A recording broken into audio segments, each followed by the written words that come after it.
सत्सत्य वारुप्रेण सत्सत्य वारुप्रेण सत्सत्य वारुप्रेण।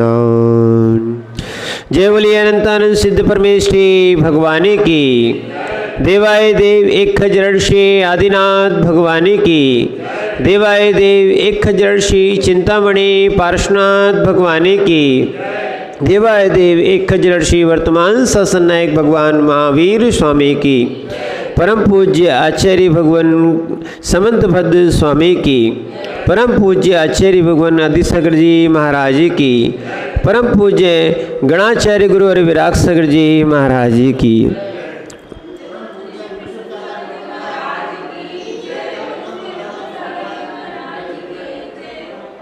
वो चेतन आत्माओं, हम सभी भगवान पार्श्वनाथ स्वामी के चरण सानिध्य में बैठकर श्रावक देशना का पान कर रहे हैं, जो आचार्य समंत भद्र स्वामी ने रत्नकंड श्रावकाचार्य के रूप में हमें दी है। और ये हमारे लिए कैसे दान किया जाता है, किस विधि से दान किया जाता है, दान का फल क्या होता है, दान से और भी क्या क्या बातें बनती हैं, तो ये सब बातों का आचार्य महाराज ने यहाँ पर रत्नकंड श्रावकाचार्य के माध्यम से खुलासा किया। और यहाँ पहले ही 113 नंबर के श्लोक में बताया था कि नव पुण्य प्रतिपत्तिर सप्तगुण समाहितेन शुद्धिने अपसूनारंभाणां मार्या मिश्रते दानम। तो इन्होंने बताया था 7 गुणों से सहित होकर दाता दान करता है। क्या है? 7 गुणों से, यानी समझ भैया यहाँ पर 7 गुण कल बताए थे, भक्ति, संतोष, श्रद्धा, विज्ञान, निरूपता, क्षमा और सत्व, ये 7 गुण थे। और अपसूनारंभाणाम, यहाँ ध्यान रखना, और शुद्धि ने शुद्धता पूर्वक 3 प्रकार की शुद्धि बताई थी। कौन कौन सी? मन शुद्धि, वचन शुद्धि, काय शुद्धि नहीं, शरीर की शुद्धि 3 प्रकार की। शरीर की शुद्धि, दाता की शुद्धि बता रहे हैं, वो 3 प्रकार की थी। कौन कौन सी थी? पहले कुल की शुद्धि होना चाहिए, कुल में कोई ऐसा विवाद ना हो, कार्य ना हो जिससे कि आप आहार ना दे पाएँ। दूसरा था आचरण की शुद्धि, आचार की शुद्धि। जो दाता होता है वो सदाचार का पालन करता है तो दाता है, दुराचार का पालन करता है तो उसको वो दुराचार छोड़ना चाहिए। क्या है? इसीलिए उसकी भी शुद्धि बताई थी। और तीसरा था शरीर की शुद्धि। तो शरीर की शुद्धि में भी बताया था 16 का ही होना चाहिए। और भी शुद्धियां हैं शरीर की शुद्धि में, यहाँ पर इस चीज़ को बताया है कि 3 प्रकार की, यानी कुल से, आचार से और शरीर से 3 प्रकार से शुद्ध बताया। जिसकी वंश पर आप शुद्ध हो उसे कुल शुद्धि कहते हैं। जिसकी वंश परंपरा शुद्ध हो उसको क्या बोलते हैं? कुल शुद्धि है, यानी विजाति आदि विवाह ना हो। मूल बात क्या है? क्या है? और दूसरा है जिसका आचरण शुद्ध है उसे आचरण शुद्धि कहते हैं। और जिसे स्नान करके शुद्ध वस्त्र धारण किए हैं उनको शरीर शुद्धि और अंग भंग नहीं है। एक और ध्यान रखना, अपने कार्य को ऐसा करना चाहिए जिससे कि अपने कोई भी शरीर के अंग या उपांग इनका भंग हो जाए। यहाँ तक एक और ध्यान रखना, क्या है? अंगोपांग भंग भी हो जाएंगे तो आप जिन दीक्षा भी नहीं ले सकते।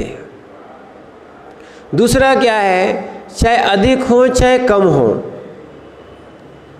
क्या अधिक हो चाहे कम हो, ये अंगोपांग अगर शुद्ध है, माने सही है, तो ही आपके शरीर की शुद्धि, यानी अंग भंग नहीं है।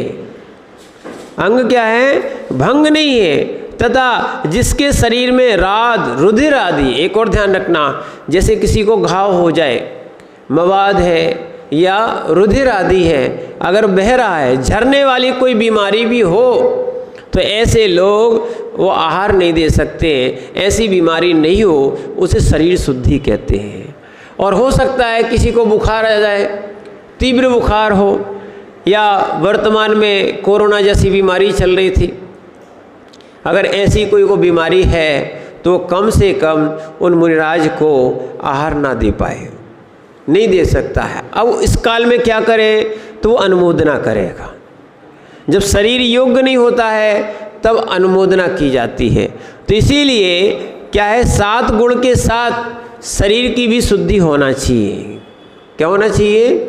कुल की भी, आचरण की भी और शरीर की भी शुद्धि होना चाहिए, तब जाके आप उसे शुद्धि कहते हैं। और दान 9 प्रकार से कहा गया है। किससे? 9 प्रकार दान 9 प्रकार से पुण्योपार्जन करने के साथ दिया गया है। यानी नवदा भक्ति होती है। नवदा भक्ति कौन कौन सी? नवदा भक्ति कौन कौन सी? पहला पड़गाहन, दूसरा, अरे महाराज को पड़गाते कि नहीं पड़गाते हो? नवदा भक्ति करते ना, तो कौन कौन सी होती? 9 प्रकार की कौन कौन सी? ठीक ठीक,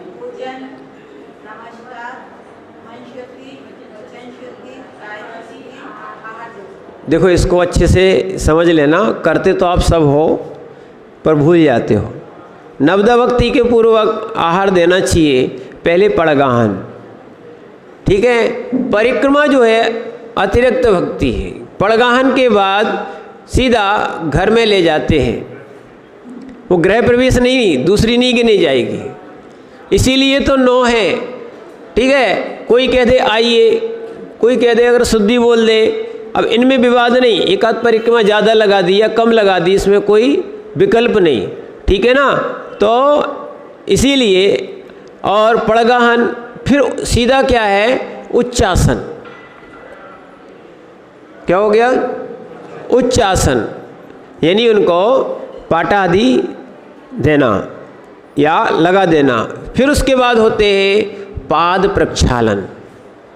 क्या होते हैं? पाद प्रक्षालन। फिर होता है पूजन। क्या होता है? पूजन। और फिर उसके बाद होता है नमस्कार, नमोस्तु किया जाता है। माता जी है तो बंदामी की जाती है, और एलक जी छुल्लक जी है तो क्या किया जाता है? इक्षामी की जाती है। फिर मन शुद्धि, वचन शुद्धि, काय शुद्धि, और ईष्णा शुद्धि कह दो या आहार जल शुद्धि। आहार जो बना है, मेरा मन शुद्ध है, वचन शुद्ध है, काय शुद्ध है, पर आहार शुद्ध है कि नहीं? ऐसा नहीं तो बाजार से ले आए। क्या हुआ? नहीं तो कर्नाटक में एक बार क्या हुआ कि उनको बूरा बनाना नहीं आता था, तो क्या किया जाए, तो उन्होंने मिक्सी में शक्कर को पीस दिया। क्या कर दिया? मिक्सी में शक्कर को पीस दिया। अब कई लोग नहीं जानते बूरा, तो उन्होंने कहा ठीक है, क्या हो गया? बुरा बन गया। तो कहने का अर्थ है कि भाई ये आपकी शुद्धि है कि नहीं। जैसे माना कि घी चाहिए है, तो वो कहा कि घी जो है सोले का शुद्ध जो है ना, अटपहरा घी हो, उसको लाना चाहिए। कोई भी कहीं से भी कोई व्यापार विशेष करने लगे हैं, अब वो क्या कर रहे हैं क्या नहीं कर रहे हैं, ये पूरा देखना चाहिए।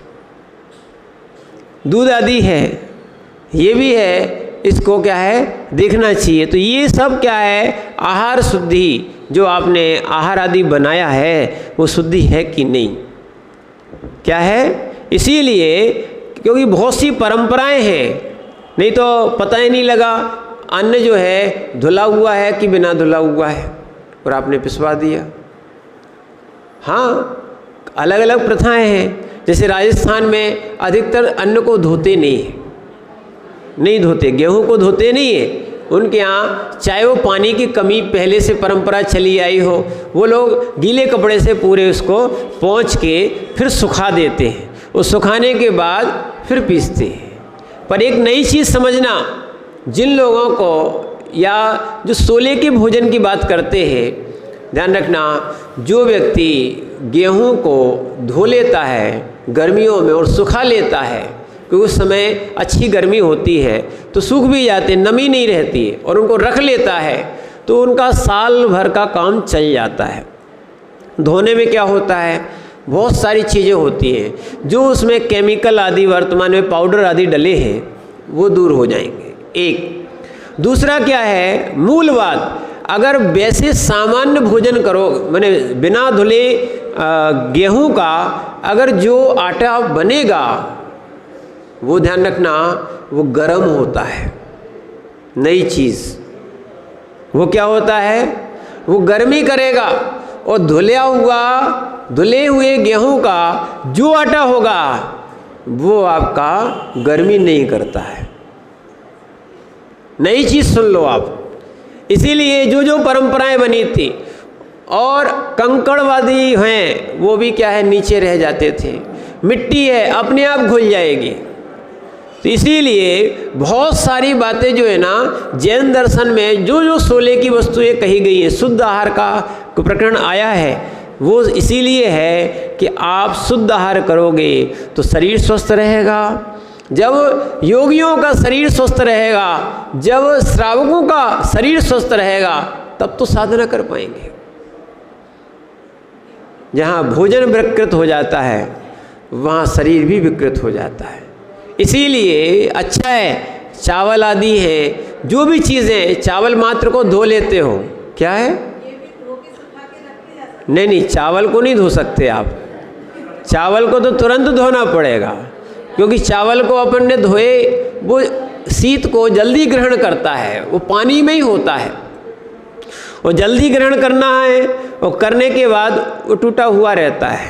हाँ, ये ज़रूर बताया है कि जैसे कई लोग शाम को या 1, 2, 3 घंटे पहले उसको भिगा देते हैं। चावल को बनाने के पहले क्या है, उसको भिगा देते हैं। सुनना, उसके बाद जब आप बनाओगे चावल, उसका अलग ही चीज़ रहेगी, और तुरंत पानी में डाल के बनाओगे तो उसका स्वाद अलग रहेगा, उसकी तासीर अलग रहेगी। ये विधियां हैं, क्या है, और नहीं है तो सुकमाल से मिल लो। सुकमाल के लिए क्या है, उनको शाम के समय कमल के पत्र में, कमल के उसमें पत्तियों में वो रखा जाता होगा, और सुबह जाके वो बनाया जाता था, ठीक है ना, तब जाके वो सुकमाल करते थे। यानी विधियां हैं ये। तो इसीलिए कह रहे हैं वो बहुत सारी चीज़ें, आटे को भी मारने के बाद थोड़ी देर उसको रख देते हैं, क्या है, रवा फूल जाता, और नहीं किया तो उसकी भिन्न रोटी बनेगी। इसीलिए बहुत सारी वस्तुएं जो है ना, ये पाक शास्त्र को भी जानना चाहिए। नहीं तो वर्तमान में जो है लोग भोजन करना तो जानते, खाना तो जानते, बनाना नहीं जानते। और जो बनाना नहीं जानता है, एक और ध्यान रखना, वो आहार कैसे कराएगा। कच्चा आहार, दुपक्को आहार, चलित आहार, चलित रस, ध्यान रखना, इन चीज़ों को भी समझना है। क्योंकि ऐसा नहीं कि आपने हर चीज़ को गर्म कर दिया। अब जिन संघ की परंपरा हो तो ठीक है, जिस रस का, फल का स्वाद बिगड़ जाता है, थोड़ा सड़ा हुआ रहता है, वो क्या है, वो खराब हो गया है, उसमें मदरा टाइप की उत्पन्न हो गई है। जहाँ जहाँ सड़ जाएगा, क्योंकि सड़ी हुई फलों का ही, वस्तुओं का ही क्या बनाई जाती है, शराब बनाई जाती है।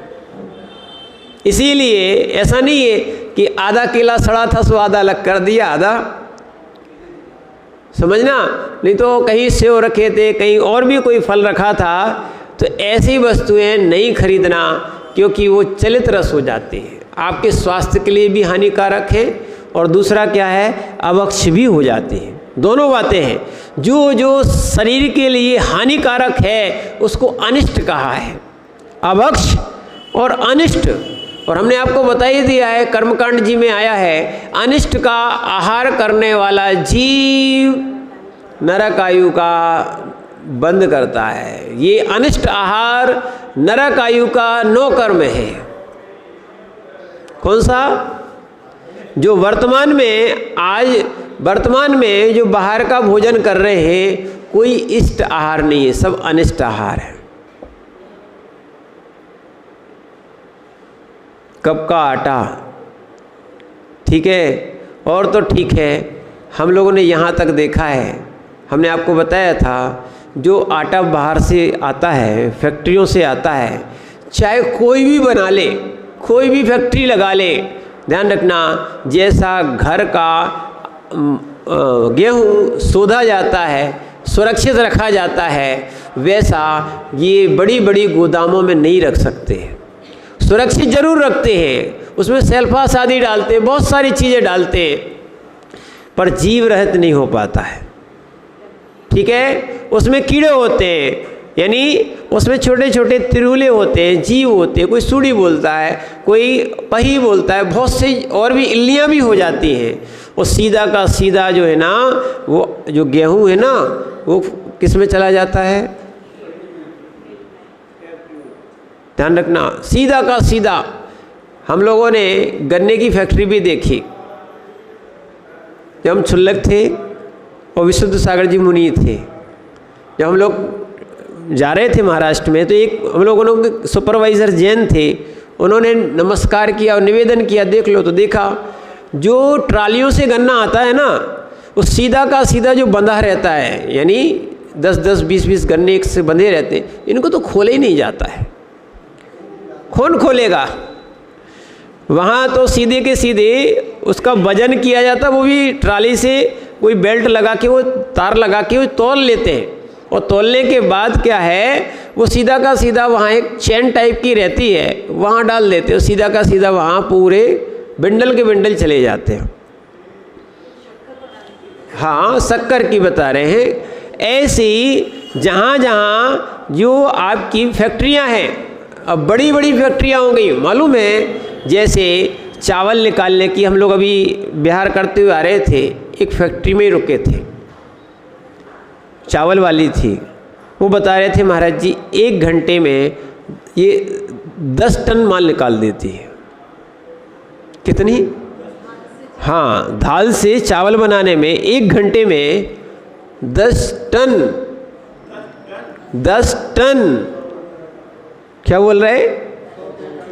सुनना, अब लोग इसलिए तो फैक्ट्री डाल रहे हैं।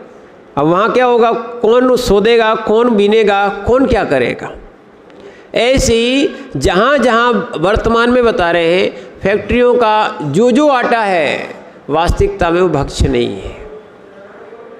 चाहे कोई शुद्ध आटा बोले, चाहे कोई पातंजलि का बोले, और चाहे कोई भी कहीं का भी बोले, इसको शुद्ध नहीं मानना आप। खांड अलग है, गन्ने से ही बनती है, गन्ने से गुड़ भी बनता है, गन्ने से खांड भी बनती है, पर खांड की फैक्ट्री अलग होती है और शक्कर की फैक्ट्री अलग होती है। खांड की फैक्ट्री लगभग ये ग्वालियर के पास डबरा है, वहाँ है। खांड को विशेष साफ नहीं किया जाता है, शक्कर को विशेष साफ किया जाता है, बस अंतर इतना ही है। प्रोसेस वही है। क्या है, हम लोगों ने पूरी प्रोसेस देखी, कुछ नहीं है। पहले चूने का पानी डाला जाता है, उसमें गन्ने के रस में चूने का पानी डाला जाता है, और कोई फास्फोरिक एसिड वगैरह चीज़ें डाली जाती है उसमें, जिससे कि उसकी गंदगी निकल जाती है, और उसको गर्म किया जाता है। और गर्म करने के बाद बॉयलर में अपने आप वो शक्कर के दाने बन जाते हैं। पहले वो सीरा सा बनता है, वो सीरा जैसे ही नीचे गिरता है और छन्ने लगे रहते, हिलते रहते धीरे धीरे, और आखिरी तक पहुँचते पहुँचते शक्कर बन जाती है। बड़ा चमत्कार, वो कह नहीं सकते, आप उनको देखना पड़ेगा। इसीलिए कुछ विचारणीय वस्तु है, पर देख लेना। उस समय तो हम लोगों को फास्फोरस एसिड नाम का कोई पदार्थ जो था, वो 1-2 चीज़ें और थी, एक पाउडर था, वो डाला जा रहा था, बाकी चूने का पानी उसमें डला था। हाँ, तो इसीलिए चूने के पानी को आप जब शक्कर साफ़ करते हो, दूध माने कहीं कोई चीज़ साफ़ करते हो, उसमें भी उपयोग किया जाता है। तो देखना, अगर होती हो आप पता करना, आप लोग थोड़े से फैक्ट्रियों को जाके देख सकते हो, सर्च कर सकते हो, देख लेना। इसीलिए नहीं, दोनों चीज़ें देखी थी, इसलिए कहा उस शक्कर की फैक्ट्री से बहुत सारी चीज़ें निकलती हैं। जो गन्ने का बुरादा है वो दो काम में आता है, या तो वो कागज़ बन जाते हैं, ठीक है, और या वो जलाया जाता है। नहीं, सुनो, क्या है, जो देखा नहीं हो उसको बोलना नहीं चाहिए। सुनना, हम साक्षात देख के आए हैं, ठीक है।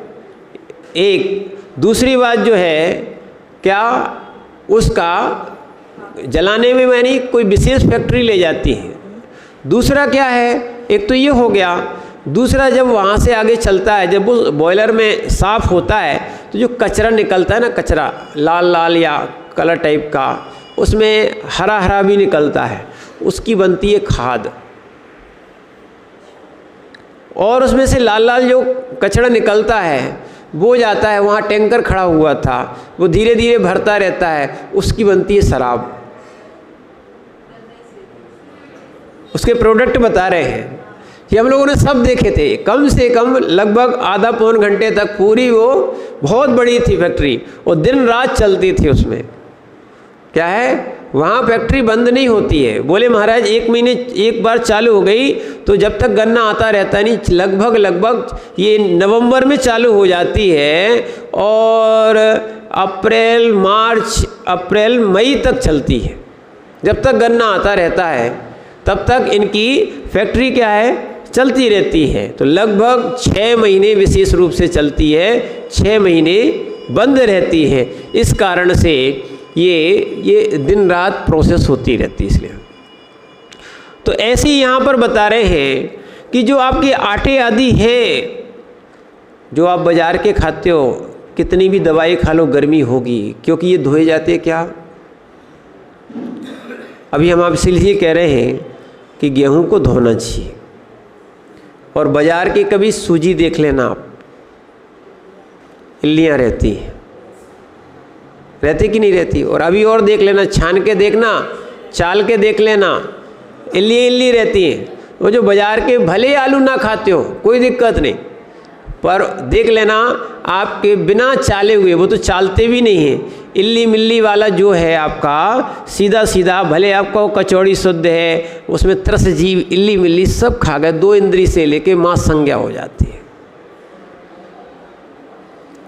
बाज़ार की कचौड़ी, पकौड़ी, पूड़ी, चाहे ढोकले, बहुत सारी चीज़ें हैं, चाहे वो आपके बड़े बड़े फंक्शनों में आती हों। यहाँ भी देख लेना क्या है, जो आप भोजन कराओ तो कम से कम, कई लोग ऐसा करते हैं, अपना सामने गेहूं जो है ना वो देख लेते, वो पिस जाता है, वो पहुंच जाता है। क्या है, अभी भी देख सकते हैं। अन्यथा ध्यान रखना, जो भोजन करेंगे उनको मालूम नहीं, पर जो कराएगा उसको सारा पाप का भाग लगेगा।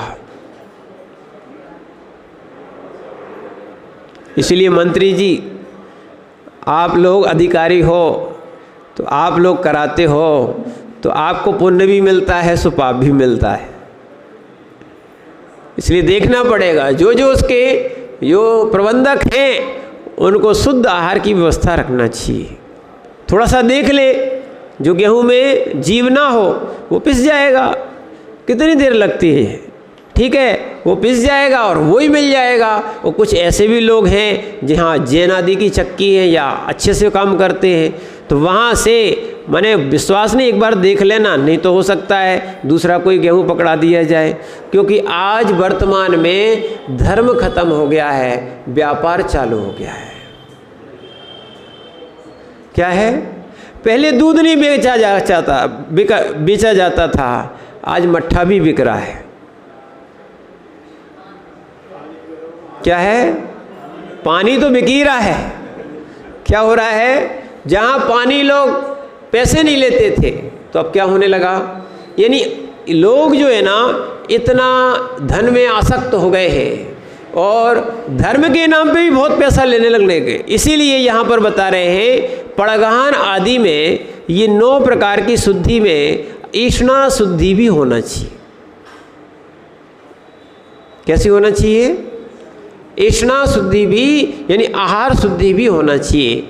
और जो व्यक्ति ऐसे आहार को देता है, दान करता है, और ध्यान रखना, दान भी जो है इसलिए बता दे रहे क्योंकि ये दान का फल बताया जा रहा है। आज दान 7 क्षेत्रों में दिया जाता है। कितने? 7 क्षेत्रों में दिया जाता है। ऐसा धर्मोपदेश पीयूष नाम का श्रावकाचार है, उसमें ये गाथा नंबर 32 नंबर की आई है। उसमें लिखा है, जिन बिंब जिनागारम जिन यात्रा प्रतिष्ठताम दान पूजा च सिद्धांत लेखनम सप्त क्षेत्रकम। वास्तविकता में दान कहाँ देना चाहिए, और 4 प्रकार का दान भी यहाँ दान में लिया गया है, और 7 क्षेत्रों का दान में भी दान लिया गया है। यानी दान में यहाँ किया जाएगा, वहाँ आहार आदि से समझना। तो पहले नंबर आपका धन है वो लगेगा जिनबिंब में। किसमें? दूसरा है जिनागारम। किसमें? माने जो आपका मंदिर होता है, वेदी है, शिखर है, ये सारे जो है ना, इनमें दान लगना चाहिए। पहले जिनबिंब में, और दूसरा क्या है? जिनगार में, जिनागार। जिन यात्रा, जिन यात्रा 2 प्रकार से होती है। क्या है? एक तो भगवान का जुलूस आदि होता है। कौन सा होता है? ठीक है ना? कौन सा? जिन यात्रा। और दूसरा मुनि महाराज का विहार भी होता है। क्या होता है? ये भी एक देश जिन है। ये क्या है? एक देश जिन है, जिनके लघुनंदन है, इसीलिए जिन यात्रा। प्रतिष्ठिताम, प्रतिष्ठिताम यानी पंच कल्याणक प्रतिष्ठा जो आदि होती है, इसके लिए। फिर दानम, दान 4 प्रकार का। पूजा, जो पूजा आदि में किया जाता है। और सिद्धांत लेखनम, जो शास्त्र जो होते हैं, सिद्धांत के शास्त्र हैं, उनको जो प्रकाशित किया जाता है, वो प्रकाशन में जो आपके द्रव्य लगता है। इस प्रकार 7 जगह क्षेत्र में, 7 क्षेत्रों में दान करना चाहिए। और जो 7 क्षेत्रों में दान करता है, आगे एक और लिखा है 30 नंबर के श्लोक में भी, जिण भवणम जिन बिंबपोत्थम संग्रहोम सत्खेतेसो जम्बाई धनबीयम तम्हा अणुमे सकेयम। जिन भवन, जिन बिंब, जिन शास्त्र, वो मुनि आर्यका श्रावक श्राविका रूपी चतुर्संग, इन 7 क्षेत्रों में जो धन रूपी बीज को बोया जाता है, वह अपना है ऐसी, माने वह अपना है ऐसी मैं अनुमोदना करता हूँ। अपना ही दान ऐसे 7 क्षेत्रों में देना चाहिए। और ये और भी लिखा है कि इस जिनागम में कहे गए 7 क्षेत्रों में अति भक्ति से ये जो दान दिया जाता है, 7 सहस्र सुख को देने वाला है। कितने? 7 यानी 100, सहस्र यानी 1000, इन सुखों को देने वाला है। और धन रूपी बीज श्रावक को ऐसा दान करना चाहिए। ये दान की बात बताई थी।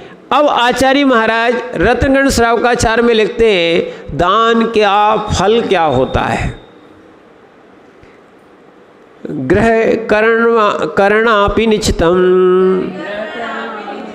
ग्रह कर्मणापि निश्चितम, कर्म विमर्ष्टि खलु ग्रह विमुक्तानां, कर्म विमर्ष्टि खलु ग्रह विमुक्तानां, अतिथिनां प्रतिपूजा, अतिथीनां प्रतिपूजा, रुधिर्मलं धावते वारी, रुधिर्मलं धावते वारी। पढ़िए।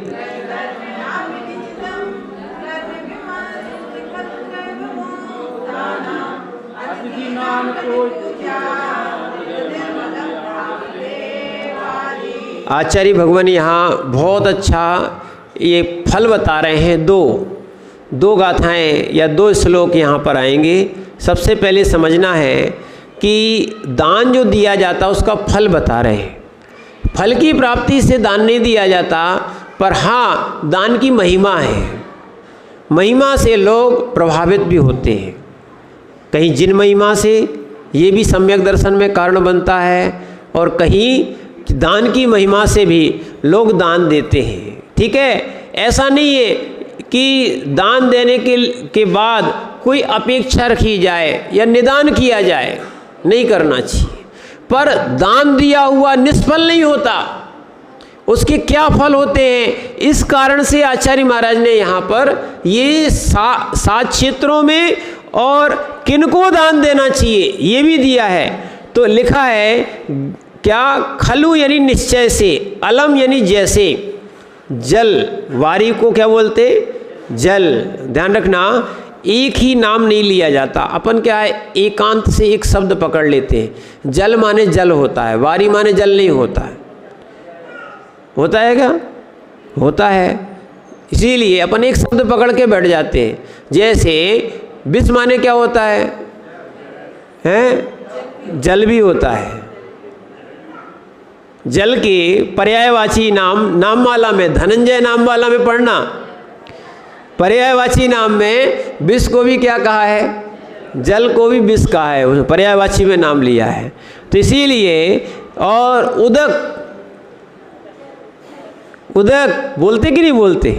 उदक चंदन, उदक क्या है? जल। वारी क्या है? जल। ठीक है ना? ऐसे पर्यायवाची नाम भिन्न भिन्न प्रकार के रखे जाते हैं। इससे 2 बातें माने होती हैं कि एकांत पकड़ के नहीं बैठना, एक, दूसरा आचार्यों का ज्ञान बहुत विशाल था। चाहे समंतबद्ध स्वामी ने भगवान के नाम, चाहे सम्यक दर्शन की बात की हो, अलग अलग नामों से, उसी नाम से नहीं, अलग अलग नामों से उनको बुलाया है और बताया है। अपन तो एक ही शब्द पकड़ लेते हैं, कि नाम पकड़ लेते हैं। तो यहाँ भी मात्र क्या है, क्या है? जल। वारी को क्या नाम समझना? वारी यानी जल।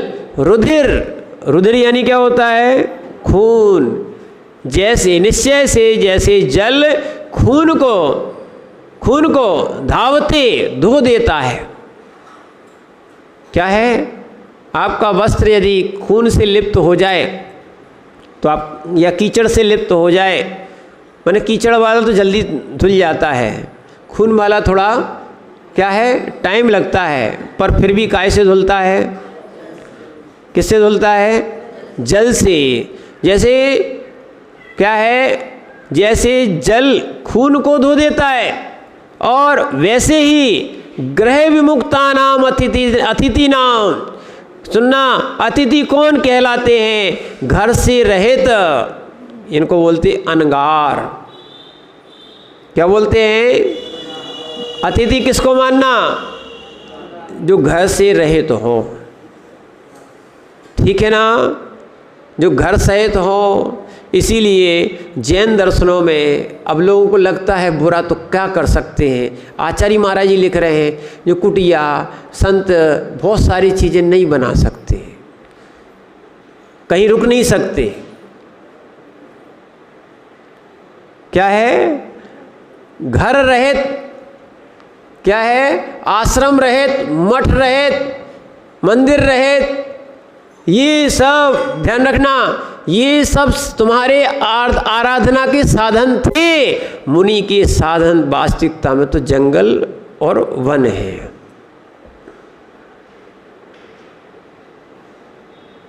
क्या है? समझना अच्छे से। घर से रहित अतिथि कहलाते हैं, मठ मंदिर वाले नहीं। यहाँ तक कि मूलाचार जब मुनि लोग पढ़ते हैं, कभी आप लोगों ही सुनने अवसर मिले, उसमें भी जो मठ आदि में पड़ जाते हैं ऐसे साधुओं के लिए अच्छा नहीं कहा गया। क्या है? ये मंदिर की व्यवस्थाएं श्रावक की हैं। क्या है? अभी आपने पहली गाथा पढ़ी ना, जो 5 प्रकार के शून्य से रहित होते हैं। कितने? अब जो कूटना पीसना भोजन बनाने के को पाप कह दिया है, तो अन्य चीज बनाने को पुण्य कहाँ से कह दिया है? बताओ। ध्यान रखना, इस ग्रंथ को गहराई से पढ़ोगे। ये आचार्य समंतभद्र स्वामी का ग्रंथ है, सामान्य ग्रंथ नहीं मानना। ये क्या है, जैन दर्शन में क्या है, तीर्थंकरों की, कवियों में तीर्थंकरों की उपाधि पाने वाले न्यायाचार्य, जैनाचार्य और स्यादवाद का घोष करने वाले या न्याय का घोष करने वाले ऐसे समंतभद्र आचार्य महाप्रज्ञाशील आचार्य थे। क्या थे? ये नाम किसी का लेते नहीं हैं, पर बात सिद्धांत की ही करते हैं, न्याय से। और उन्होंने भी आत्ममीमांसा में भी लिखा है स्पष्ट, युक्ति शासन विरोध वाक, युक्ति शासन विरोध वाक। क्या लिखा है? युक्ति शास्त्र अवरोध वाक, यानी युक्ति से और शास्त्र से आपकी बात घटित होती है तो आपके वाक्य को प्रमाण माना जाता है, या सर्वज्ञ की बात को हम प्रमाण मानते हैं, वो ही निर्दोष है। निर्दोष वचन किसे कहा है? जो युक्ति और शास्त्र से अवरोध हो, और जिसमें युक्ति और शास्त्र से विरोध आता है वो प्रमाणित नहीं है, वो वचन भी प्रमाणित नहीं है। इसीलिए आप कुछ भी बोलते रहो, कुछ भी करते रहो, ध्यान रखना इसका नाम कोई मोक्ष मार्ग नहीं है। क्या है? आपकी परंपरा कुछ हो, आप अपनी परंपरा को आगम से मिलाओ। किससे मिलाओ? आगम से मिलाओ। और कम से कम जहाँ जो परंपरा जैसी चल रही चलने दो, पर श्रद्धांत तो आगम जैसा ही रखो। नहीं बदलोगे, अगर अपनी श्रद्धा नहीं बदलोगे, सम्यक दृष्टि नहीं कहलाओगे।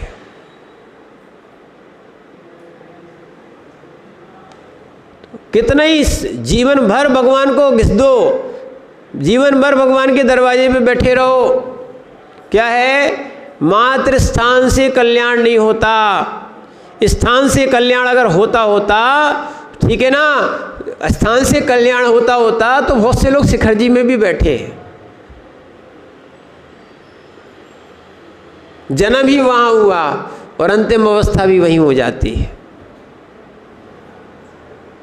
क्या है? अकेले स्थान से नहीं काम बनता है। जब तक श्रद्धान नहीं बदलेगा, जब तक श्रद्धान नहीं बदलेगा, यानी मिथ्यात नहीं जाएगा, तब तक ध्यान रखना, तब तक मोक्ष मार्ग नहीं मिलेगा। जैसे कि सुनना, जैसे कि खूब पुरुषार्थ कर लो। नाव जो है ना, आचार्य जी सुनाते थे एक कथानक, नाव एक व्यक्ति ने शाम के समय जल्दी जाना था, उसने शाम के समय और नाव को जल्दी बैठा और उसी में पतवार चलाना शुरू कर दिया। और जैसे चलाता गया, बहुत देर हो गई, पूरी रात निकल गई चलाते चलाते। नदी तो थोड़ी इतनी बड़ी थोड़ी थी कि रात भर चलाएं और पहुँचे ना। वो रात सोच रहा था कि दूसरी जगह मुड़ रही होगी, हो सकता है, ठीक है। पर जैसे ही प्रकाश होने लगा, उसने देखा कि भाई हम तो जहाँ थे वहीं हैं।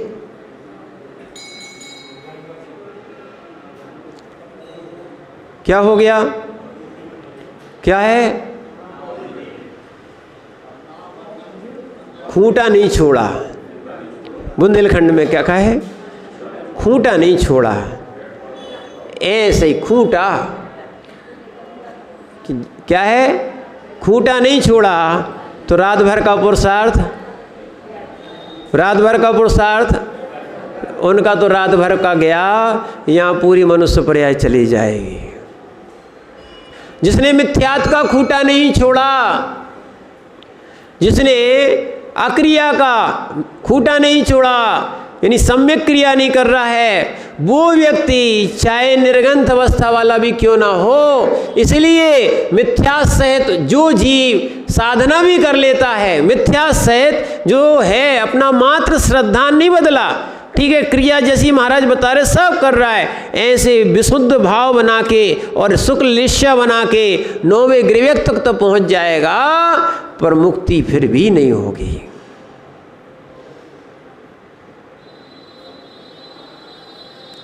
इसलिए आचार्यों ने लिखा है सबसे पहले श्रद्धान बदलो। क्या बदलो? क्या बदलो? श्रद्धान बदलो। श्रद्धा बिगाड़ना नहीं, बिल्कुल नहीं। देव शास्त्र गुरु इनके प्रति भक्ति होना चाहिए। देव शास्त्र गुरु के प्रति भक्ति होना चाहिए। श्रद्धा नाम परमार्था नाम, परमार्थ भूतों पर माप्तागम तपोभृताम, आप आगम और तपोभृत। देखो यहाँ मुनि नहीं लिखा, तपोभृत कर दिया। अलग अलग जगह अलग अलग नाम लिए गए, आप आगम और तपोव्रत। त्रिमूढ़ापूर्ण, 3 मूढ़ता रहित। कितनी? 3 मूढ़ता रहित। त्रिमूढ़ापूर्ण मस्त अष्टांगम और 8 अंग सहित। त्रिमूढ़ापूर्ण मष्टांगम 8 अंग सहित और 8 मद रहित। इसमें है, इसमें त्रिमूढ़ापूर्ण मष्टांगम स्मर माहु, नहीं वो नहीं कह रहे, स्मर माहु गतस्मया। यहाँ लगाना कि वो 8 मद रहित, न तो ज्ञान का, पूजा का, कुल का, जाति का, रूप का, धन का, है ना, और भी वैभव आदि का, ये मद, कुल आदि का, ये किसी प्रकार का मद नहीं होना चाहिए।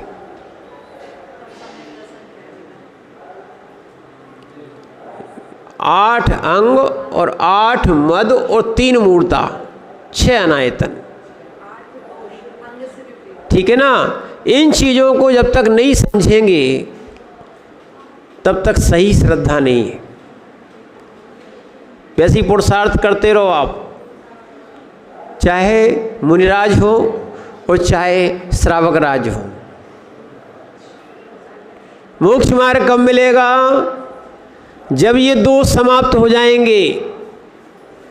अगर मद है तो भी नहीं कल्याण होगा, और यदि 3 मूर्ताएं हैं, मूर्ता यानी मूर्खता वास्तविकता में। इसीलिए समंतबद्ध स्वामी ने निर्दोषपना क्यों कहा? उन्होंने कहा युक्ति शास्त्र अवरोध वाक, युक्ति और शास्त्र से अवरोध होना चाहिए।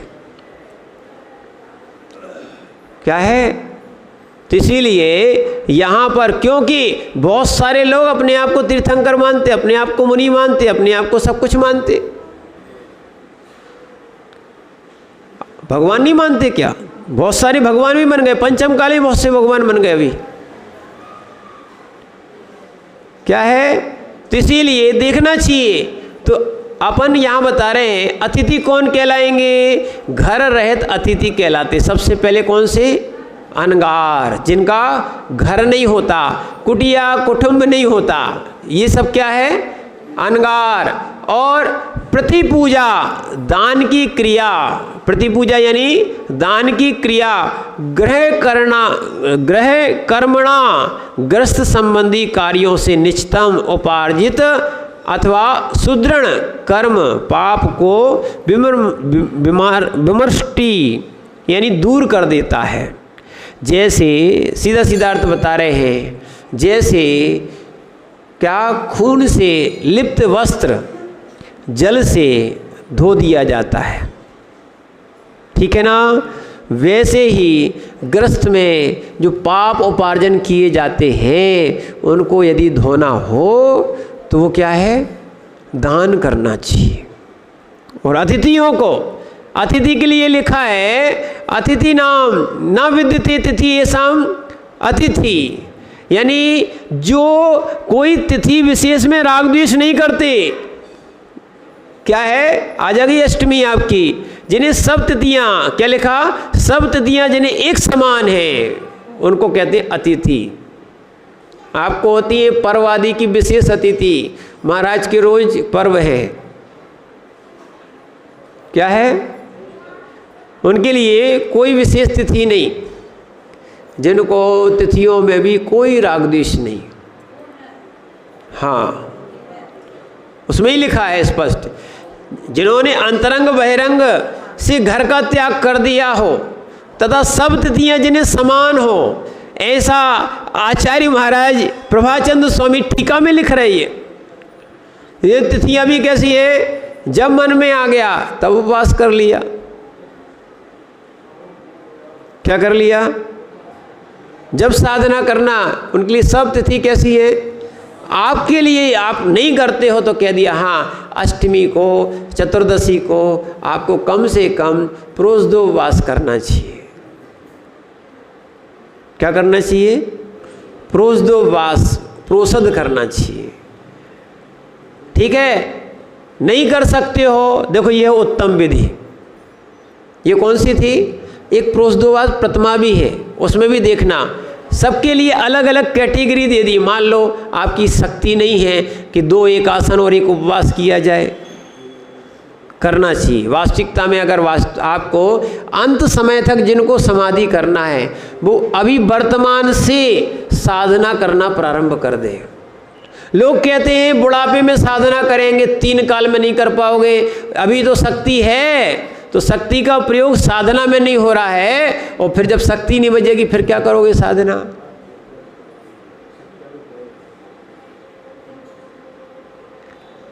फिर शक्ति नहीं रहेगी, फिर क्या करोगे आप साधना?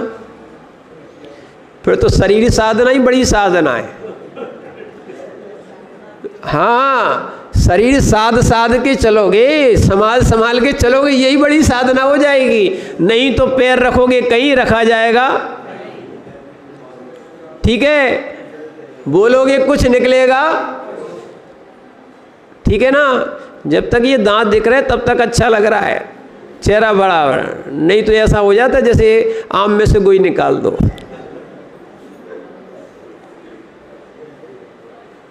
क्या है? ठीक है ना? और वास्तविकता में तो यही है, अपन को शरीर नहीं देखना, शरीर तो अपवित्र है। क्या है? इसमें बैठा हुआ रत्नात्रय है, यही पवित्र है। स्वभाव तो असुचौ का है, असुचौ, सुचौ लिखा है, असुचौ निकलेगा। स्वभाव तो असुचौ का है, रत्नात्रय। अब जिनके पास रत्नात्रय है उन्हीं का शरीर पवित्र है, बाकी तो कितने नहा लो, कितने मेकअप कर लो, कितने ही सोला पहन लो, भरा तो मल ही है, और मल का पिंड है। क्या है? मल भर भर के क्या करोगे वकील साहब? क्या है? और कितना सुंदर शरीर है कि आपके शरीर पर चंदन भी लग जाए, मलाई भी लग जाए, सो मल बन जाता है।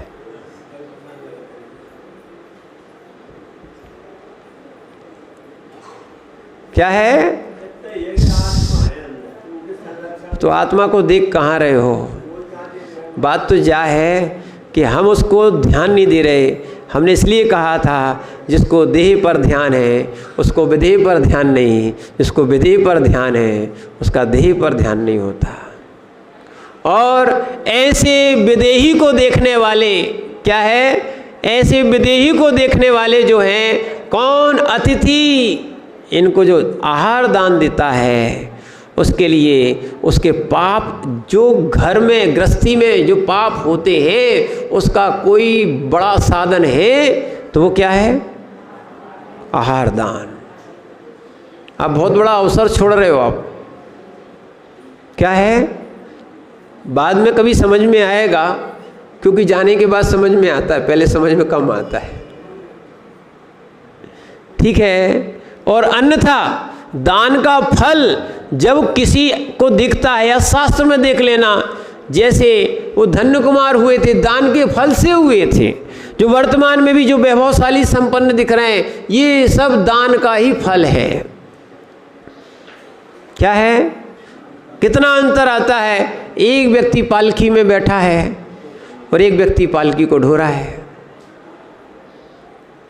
बोले आज कोई नहीं ढोता मिलता है। ठीक है, एक सेठ जी आराम से गाड़ी में बैठे हैं, करोड़ों की गाड़ी है, और एक ड्राइवर बैठा चला रहा है।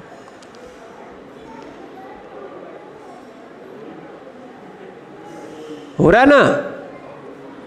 चाहे फ्लाइट में यात्रा कर लो, लोग बोलते पायलट बन गए, पायलट। भैया बने तो ड्राइवर ही हो।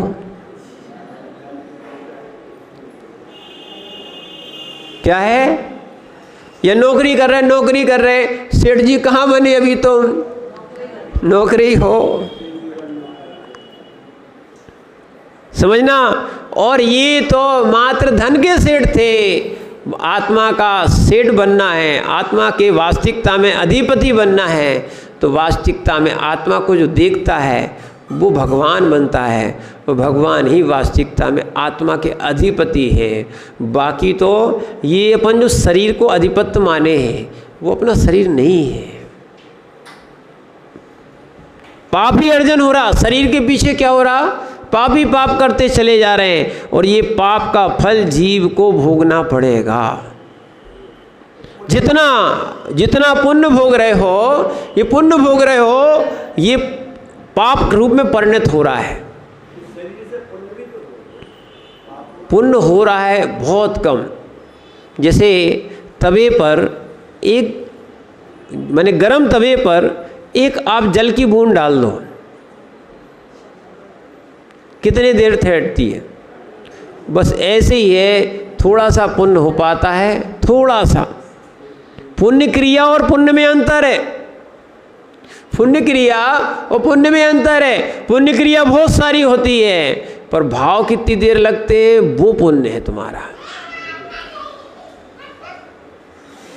क्या है? इसीलिए ध्यान रखना, कृत कारित अनुमोदना। ठीक है? कृत कारित अनुमोदना।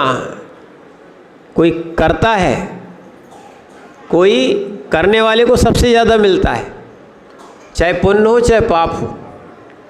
कारित कराने वाले को करने वाले से थोड़ा कम मिलता है। ठीक है? और अनुमोदना वाले को, ठीक है अब कर भी नहीं पा रहा है, करा भी नहीं पा रहा है, तो कम से कम अनुमोदना ही करना चाहिए।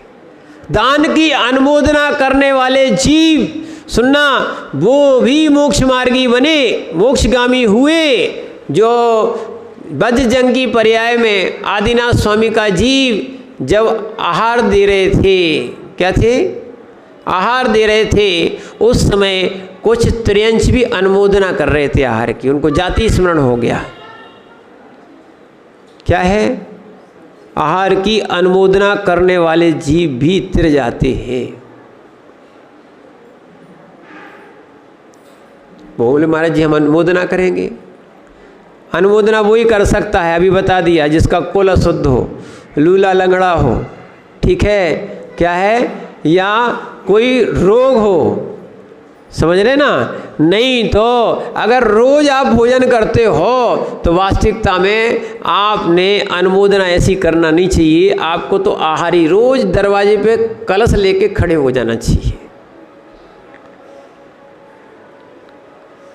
अगर मनुष्य जीवन पाया है, एक और ध्यान रखना, तुम लोग घर में रह के शुद्ध भोजन नहीं कर सकते हो तो तुम्हारा घर में रहना बेकार है। तुमसे अच्छे तो हम हैं, हम लोग घर में भी नहीं रहते फिर भी शुद्ध करते हैं। क्या है? समझो, जो तुम कहते हो हमारा घर हमारा घर हमारा घर, हमारा एक भी घर नहीं है शरद भैया, हमारा एक भी घर नहीं है। पर बताओ हम किन किन घरों में नहीं जाते? जहाँ जहाँ लोग नवदा भक्ति करते हैं वहाँ जिन जिन का पुण्य होता है, क्या है? जिन जिन का पुण्य होता है, देखो ना, हो जाती है कई लोगों के यहाँ। अब उनको लगता है बुरा, आप क्या कर सकते हैं, नहीं बना था योग, उनके यहाँ लौट के आ सकते हैं, आ जाते हैं। ठीक है? अभी आपकी छोटी समाज है सो आपको ज़्यादा लाभ मिल रहा है, पर जहाँ बड़ी समाजें हैं, ठीक है, वहाँ लोग तरसते रहते हैं। क्या है? 10-10, 12-12 नहीं, महीने महीने तक हम लोगों ने भी देखा, जब आचार्य विराग सागर जी महाराज लगभग 94 की बात बता रहे हैं, 94 की, जब नगर पधारे थे उस समय 2-2 महीने महाराज 2 महीने रुके थे। 2 महीने में भी अगर आहार हो जाए तो बहुत बड़ी बात समझते थे। विचार करना। इसलिए अगर जिन जिन को अपने पाप धोना है वो रोज आहार दान करें। क्या है? जिन जिन को, हाँ, जब अपने घर में पड़गहान ना हो तब दूसरे के यहाँ भी दिया ना, कम से कम। क्या है? कुछ सामर्थ्य नहीं हो, हम तो ये कह रहे हैं बिल्कुल विकल्प नहीं है। पानी भी अगर मुनि को पिलाओगे तो महाराज कभी निषेध नहीं करेंगे। पर घर फिरत कहच कहूँ ना आई। ठीक है ना? कुछ नहीं मांगते और ना कुछ कहते हैं। वो जो मांगने वाले होते हैं वो जैन दर्शन में महाराज नहीं होते। सही बात तो यही है। अब आपको बुरा लगता है, हम क्या करें? क्या है? निर्गंथ वही है जो आहार मात्र श्रावक के यहाँ लेते हैं, बाकी कुछ नहीं लेते। वो भी लेने जाना पड़ता है। मुनराज भी नहीं सोचते हैं कि श्रावक के सामने अंजलि लगाएं। क्या है? मुनराज यही सोचते हैं, जैसे बाहुबली भगवान दीक्षा लेने के बाद आहार को उठे ही नहीं। ऐसी आहार को, ऐसी शक्ति होती तो हम लोग भी दीक्षा लेने के बाद आहार को नहीं उठते। पर जितनी शक्ति होती है उतना करते हैं। और उससे भी ध्यान रखना, अगर किसी को भी भगवान बाहुबली को, भरत स्वामी को पड़गाने का अवसर नहीं मिला, दान नहीं दे पाए, वो लोग पाप नहीं धो पाए अपने। यानी तीर्थंकर क्या ऋषभदेव को तो उन्होंने पड़गा लिया, पर उनके जो 2 मुख्य पुत्र थे, क्या, भरत और बाहुबली को आज तक किसी ने पड़गान नहीं कर पाया। कौन? भरत तो खड़े होते थे, भरत खड़े होते थे, पर भरत जब मुनि बने तो उनको मुनि बने, जैसे ही मुनि बने अंतर मुहूर्त में इतने साधक रहे, अंतर मुहूर्त में उनको केवल ज्ञान हो गया। वो केवल ज्ञान के बाद महाराज उठते नहीं है। देखो, आपके घर में कभी अरहंत आहार करने नहीं आएंगे, भगवान आहार करने नहीं आएंगे। जो भविष्य के भगवान को आहार दे लो तो अपने कर्म कट जाएंगे, अन्यथा भगवान आहार नहीं करते। एक और ध्यान रखना, नहीं तो कई लोग कहते हैं भगवान को पूजा कर दी से वो झूठी हो गई है ना। कई कहते हैं तूने रात में चढ़ा दी, आहार करवा दिया। अरे भैया, भगवान हमारे यहाँ 18 दोषों से रहित होते हैं, भगवान आहार नहीं करते। भगवान क्या नहीं करते? आहार नहीं करते, ना पानी पीते ना आहार करते। क्या ना, चित पिपासा जरांतक जन्मांतक भयस्मया न राग देश मोहास्य। ऐसे भगवान हमारे यहाँ कहा गया है, इनको हम आप्त मानते हैं। न राग है, न द्वेष है, न क्षुधा है, न तृषा है। ऐसे 18 दोषों से रहित हैं। ऐसे भगवान है जिनको ठंड गर्मी की कोई दिक्कत नहीं है। यही मुनि से अभ्यास शुरू हो जाता है। क्या है? न भगवान को ठंड लगती, न भगवान को, विशेषता है उनकी। ठीक है ना? मुनिराज को तो लगती है, तो मुनिराज जो है ना परिसय धीरे धीरे सहते हैं। इसलिए ध्यान रखना, ऐसे तपस्वियों को आहार देने से आपके पाप कटते हैं। और यदि पाप धोने का कहीं साधन मिल जाए तो कितनी अच्छी बात है। इसीलिए प्रायश्चित आदि, तप आदि से जो पाप कटते हैं वो आपके दान आदि से भी कट जाते हैं। इसीलिए प्रत्येक गृहस्थ को, और ध्यान रखना आगे कल आने वाला है, रूपवान कैसे बने, यशवान कैसे बने, क्या बने, हमारा सुंदर रूप कैसे मिले। खूब क्रीम पाउडर लगा लोगे तो नहीं, आगे बताया जाएगा। ये दान का ही फल है। जो दान करेगा उसके लिए यश, सुख, भोग, सारी चीज़ों का फल कल और बताया जाएगा। 115 नंबर की एक विशेष श्लोक है, गाथा है, उसको पढ़ना है, कल समझना जरूर, क्योंकि दान से बहुत बड़ी महिमा है। और वास्तविकता में ये आहार दान नवदा भक्ति ही चल रही है। क्या चल रही है? क्या?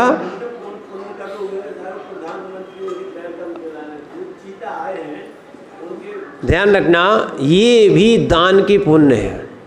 इनने भी क्या किया है, हाँ हाँ समझना, ये त्रियंश जो बने हैं, त्रियंश बने हैं, ये दान के फल से ही बने।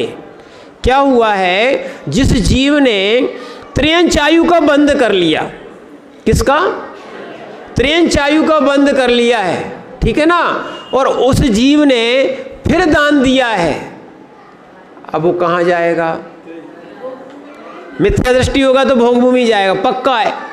अब वो त्रियंश आयु का बंद कर ही लिया है तो क्या है, भोग भूमि में जाएगा, ठीक है। या फिर ऐसे सामान्य में भी जो आपके यहाँ के सफ़ेद शेर या ये चीते, इनके लिए स्वागत के लिए माने प्रधानमंत्री मुख्यमंत्री सब व्यवस्था बना रहे हैं, समझना, ऐसे ही चल रहा है ये सब। पर ध्यान रखना, शेर जो है ना, जो हिंसाएं आदि करता है, इसके बाद शेर 7वें नरक से निकला हुआ जीव बनता है, ऐसा बताते हैं। या यहाँ का जीव भी शेर बन सकता है, कोई दिक्कत नहीं है, पर कहने का अर्थ ये है, ऐसे जीव जो है ना नरक से भी निकल के आते हैं, क्रूर परिणाम वाले होते हैं। कैसे होते हैं, क्रूर परिणाम वाले होते हैं, जीवों का घात करते हैं, तो इनकी सुगति नहीं होती है, पुण्य का फल ये भोग के वापस फिर नरक में जाते हैं। इसलिए ध्यान रखना, पुण्य के फल को भोग कर नरक में नहीं जाना, पुण्य के फल को पुण्य का और बढ़ा के जाना, जिससे दान के फल से हम पाप को नष्ट करें और आगे चल के निर्गंत बन के अपने कर्मों को नष्ट करके मोक्ष प्राप्त करें। ओम नमः शिवाय।